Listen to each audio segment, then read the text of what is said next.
Hi friends, Tuesday afternoon. இன்றைக்கி என்ன lunch பார்த்தீங்கன்னா, ஒயிட் ரைஸ், சாம்பார், வெண்டைக்காய் பொரியல் தாங்க. சமையல் முடித்த கையோடையே கேஸ் ஸ்டவ் க்ளீன் பண்ண ஸ்டார்ட் பண்ணிட்டேன். ஏன்னா க்ளீன் பண்ணியே 1 வீக் ஆகுது.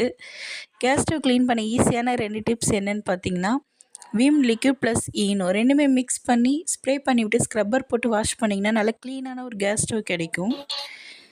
மதியம் கொஞ்சம் நேரம் ரெஸ்ட் எடுத்துகிட்டு ஈவினிங் ராகி புட்டு தாங்க ஸ்நாக் பண்ணேன். ராகி புட்டு ரொம்ப ஹெல்த்தி. வீட்டில் பேபிஸ்க்கு செஞ்சு கொடுங்க.